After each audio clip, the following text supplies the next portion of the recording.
Good morning, good afternoon, and good evening. My name is Samantha Del Mardinares, and this is our work in the contemporary world. We are Group 2, also known as the Green Group. And here are our group members. Ate Alona Cortez, De Vera Margaret Rain P, De La Torre Daisy May B, Dinalo Erica, Dinero Samantha D, Diray Lian T, and Donato Verjoy A.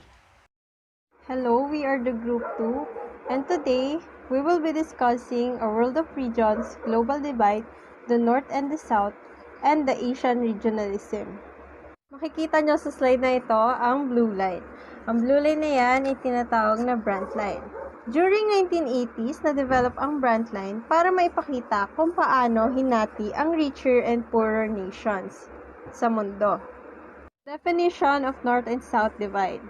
The global north refers to the developed societies of the Europe and North America, which were characterized by established democracy, wealth, technological advancement, political stability, aging populations, zero population growth, and dominance of the world trade and policy.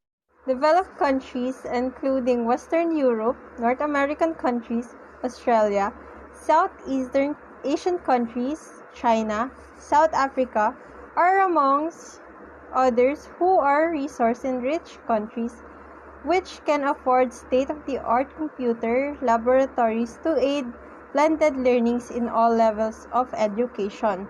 Global North tend to be wealthier and less unequal with large, well-developed infrastructure as well as the advanced technology, manufacturing, and energy business. Most are located in North America, Europe, and Northern Asia, although a handful of southern countries including Australia and New Zealand are usually considered part of the Global North.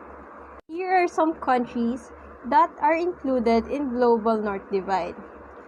These are Australia, Canada, Japan, South Korea, New Zealand, Singapore, Taiwan, United States, Israel, Iceland, United Kingdom, Russia, Belgium, France, Norway, Spain, Sweden, Hong Kong, Germany, Luxembourg, Netherlands, Slovenia, Czech Republic, and Switzerland.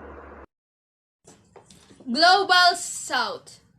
Global South refers to countries that describe themselves as developing countries. These countries have lower levels of income, wealth, and technology compared to developed countries. It is also used to describe the regions within Latin America, Asia, Africa, Caribbean, and Oceania. Take a look at the picture on the right side. Mas malaki po ang kulay pula, which is the Global South, kung ikukumpara ito sa Global North, which is the color blue. Ito naman po ang mga bansa na kabilang sa Global South. Afghanistan, Algeria, Brazil, Bangladesh, Benin, Chile, China, Madagascar, India, Morocco, Colombia, Cuba, Dominican Republic, Ecuador, Egypt, El Salvador, Ethiopia, Vietnam, Yemen, Iran, India, Iraq, Malaysia, Maldives, Pakistan, at syempre ang Philippines, Sri Lanka, South Africa, Thailand, at iba pa.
the North and South divide. Ang mga reasons ay inequality, availability of natural resources, different levels of health and education, the nature of the country's economy and its industrial sectors, international trading policies and access of markets, and slavery. In this next slide, makita nyo guys yung global north and the global south. Ayan, as you guys can see, yung kulay blue is yung sa global north, while ang global south is yung pula. And most ng nasa global south ay mga taga-Asia. Siyempre, kabilang sa Asia ang Pilipinas. Purpose of division of global north and south. The way of showing the world how the world was geographically split into relatively richer and poorer nations. Ayan, makikita nyo guys sa pinagkaiba ng global north and global south. Which is global north is karamihan ay mga middle class and high class na countries, while the global south is yung mga poorer countries, which is, kabilang nga din ang Pilipinas and other Asian countries. How did the division affects globalization? It promotes economic policies and strategies at levels for sustained growth, full employment, and decent work, inclusive and sustainable development. Dito naman sa picture, makikita nyo, example ng global north and global south. Siyempre, di na tayo lalayo. Ayan, nakikita nyo yung just sa picture na magkatabi yung may hirap and may yaman. Example na is global north and global south. Example din natin is yung sa Manila. Personally, galing akong Paranaque. Meron kaming bahay doon sa squatters area. And malapit sa squatters area, ma-review natin yung mga buildings and condominiums na nakatayo doon. While dito sa squatters area, andoon yung mga may hirap na tao. History of global divides. The origin of dividing countries into the North-South divide arose during the Cold War of the mid-20th century.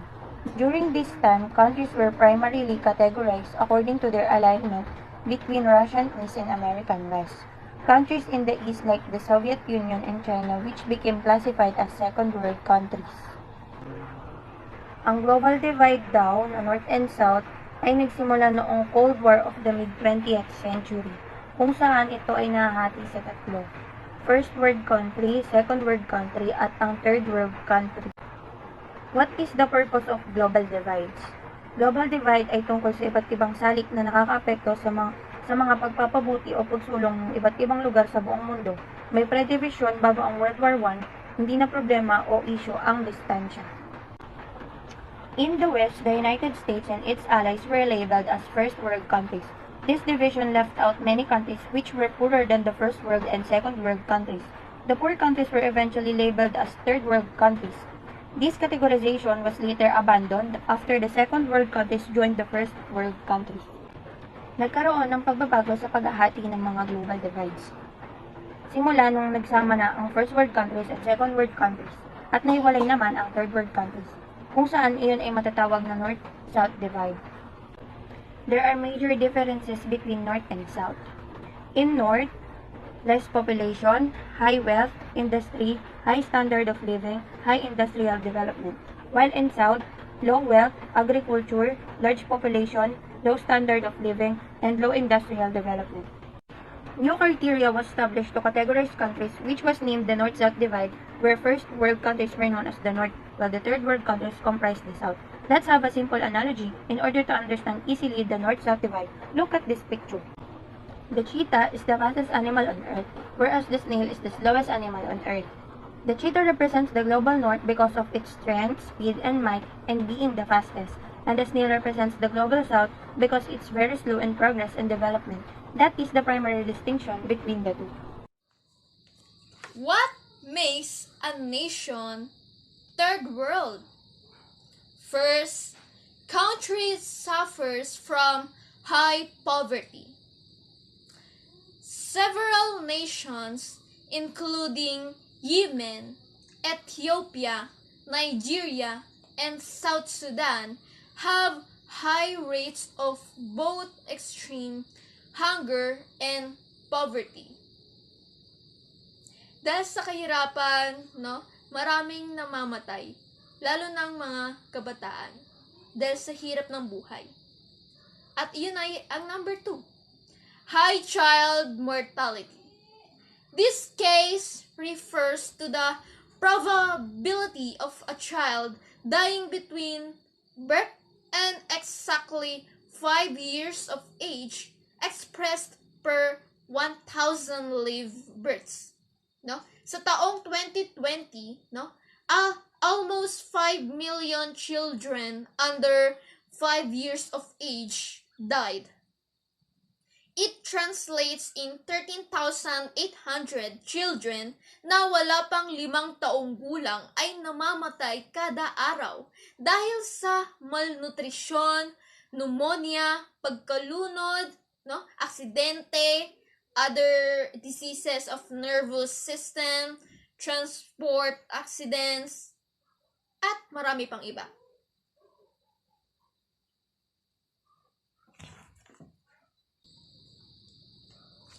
Low economic and educational development. Ang edukasyon ay nagbibigay ng pundasyon o ito talaga ay ating pundasyon para sa pag-unlad. Lalo na sa mga kabataan na gustong makaahon sa hirap. Minsan kasi kapag hindi nakakatapos ng pag-aaral ang mga bata, no? Lalo ng isang tao, maapektuhan din ang ating ekonomiya. Lalo na sa bansang Pilipinas, no? Maraming OFW sa ibang bansa, no? Pinipili nilang magtrabaho sa ibang bansa dahil sa hirap ng buhay.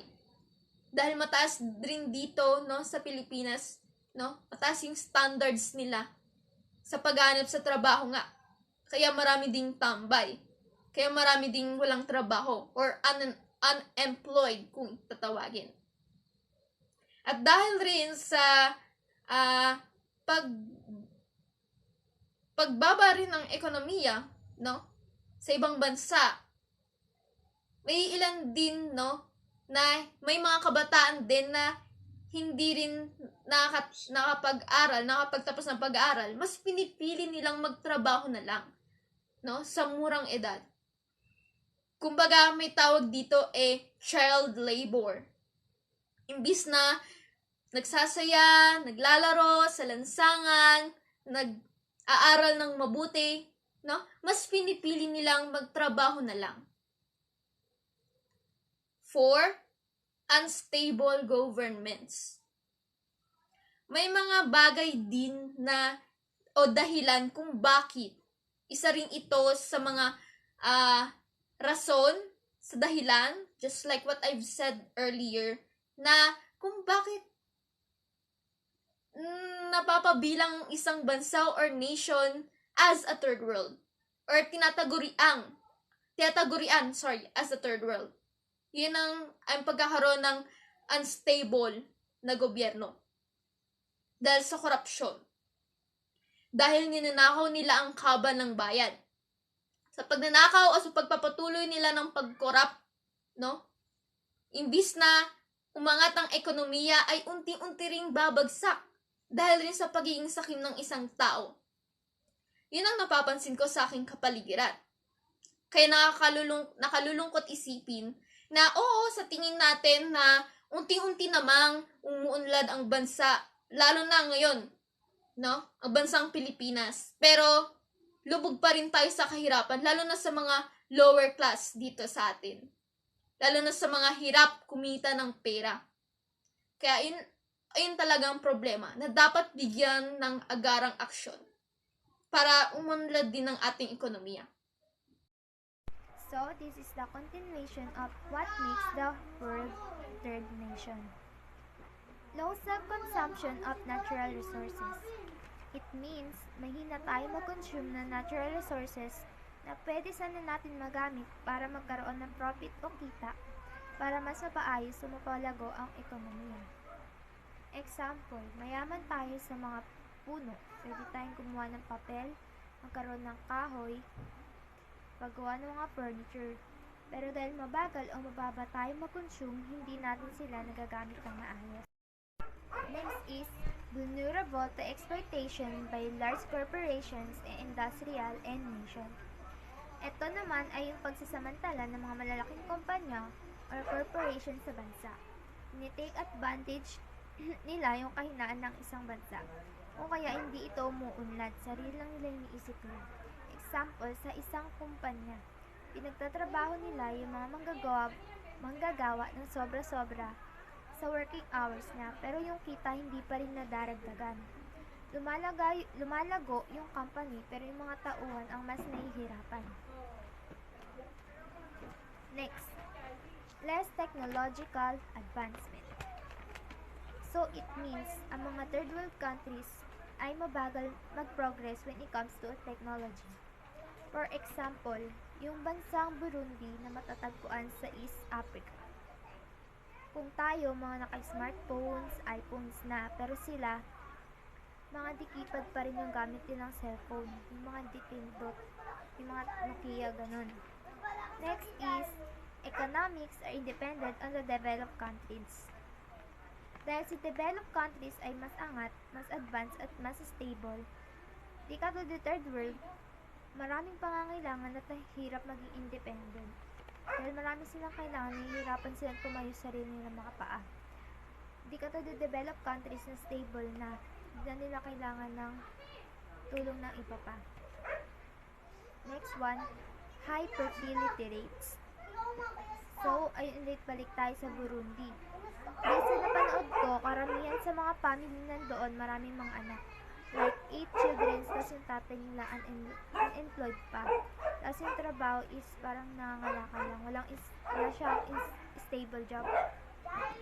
Next is high gender illiteracy. So, sinerge ko yung meaning ng illiteracy. Means, lack of knowledge in a particular subject. So, ibig sabihin, they are lacking in understanding sa importansya ng pagkakaroon ng pantay-pantay na pagtanggap sa lipunan. For example, dinidiscriminate nila yung mga kakayahan ng babae kasi daw may hina sila at di kakayanin ang trabaho ng mga kalalakihan. Next one is lack of middle class. So, alam naman natin ang pinakamataas ay si upper class. Dahil nga they are lacking of middle class, ibig sabihin mga natitirang mamayan ay may hirap na. For example, kung 20% ng sa isang mamayan ay middle class, then the 80% na remaining ay may hirap na. So it means mas lamang pa rin yung mga may hirap sa bansa. Sunod ay, there is huge impoverished population. Poverty and impoverished is not the same. Pero, hindi naman sila nalalayo ng meaning.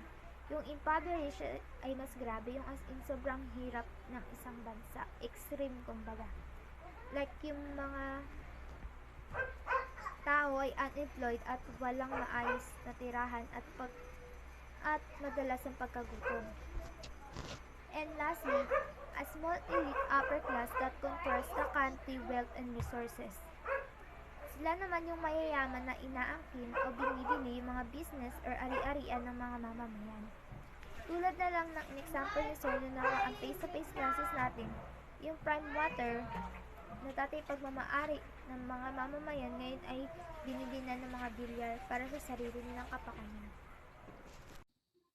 What is the concept of the divisions of Global North and Global South? The concept of the divisions of Global North and Global South describe the relationship between countries that are considered developed and those that are considered developing. Developed countries are those where a significant percentage of the population lives in urban areas, has access to technology, and is able to communicate with people around the world.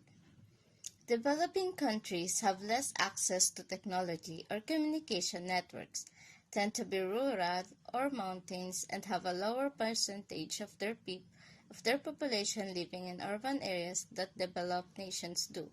Ang Global North ay matuturing na developed countries because they have rich economy and can support its people, while sa Global South naman ay matuturing na developing countries which in terms developing Each country of South is unti-unting bumabangon or umuunlad at karamihan sa mga tao dito ay hindi sapat ang kanilang kinikita para mabuhay ang kanilang pamilya. Halimbawa na lang sa Pilipinas. Marami sa mga probinsya naghahanap ng trabaho sa Manila para matustusan nila yung pamilya nila sa kanilang lugar. Ang Manila ang masasabi kong developed cities at ang mga probinsya naman ay ang developing cities, sapagkat kulang sila sa hanap buhay, sasakyan at tirahan. Good day everyone! I'm Alona Cortez and my report is about international class divide. Class divide definition is a collection or division of people or things sharing a common characteristics, attribute, quality, or property. The pattern of division that exists within a society on the basis of rank or economic status. For example, rich, upper class, middle class, lower class, and the poor. As we can see in the table about Global South and North and international class divide, there are characteristics that differ between the developing Global South and the developed Global North. From the word developed Global North, which means mga mauunlad ng bansa, these are countries with established democracy, wealth, technological advancement, political stability, aging population, zero population growth, and dominance of world trade and politics. On the other hand, the developing Global South, which means mga umuunlad pa lang na mga bansa, it almost comprises of 3/4 of the world population, represents mainly agrarian economies in Africa, India, China, Latin America, and other countries that are not economically sound and politically stable. We can see in this slide the percentage of world's poor. 43.50% belong to South Asia, almost half of the total percentage. Next is the Sub-Saharan Africa with 24.30%. Next is East Asia and the Pacific, where Philippines belong, is 23.20%. The Latin America and the Caribbean with 6.50%. Europe and Central Asia with 2%. And lastly, the Middle East and North Africa with 0.50%. Unfortunately, 19 out of 20 countries of world's poor belong to Africa. Lastly, for this slide, the World Inequality Report 2022 shows the sharp divide between the rich and the poor that occurred as a result of neoliberal policies or economic policies. The report clearly shows how the class divide has become relatively more important than the regional divide in determining global inequality. This report shows that the global bottom, 50%, earns slightly less than 1/5 of the global average income. The global middle, 40%, earns 39% of the total, while the global top, 10%, earns 52% of the total, which is slightly over 5 times the global average. The squeezing of the poor and offering tax benefits to the corporate gave rise to a level of inequality that is highly unsustainable and unacceptable.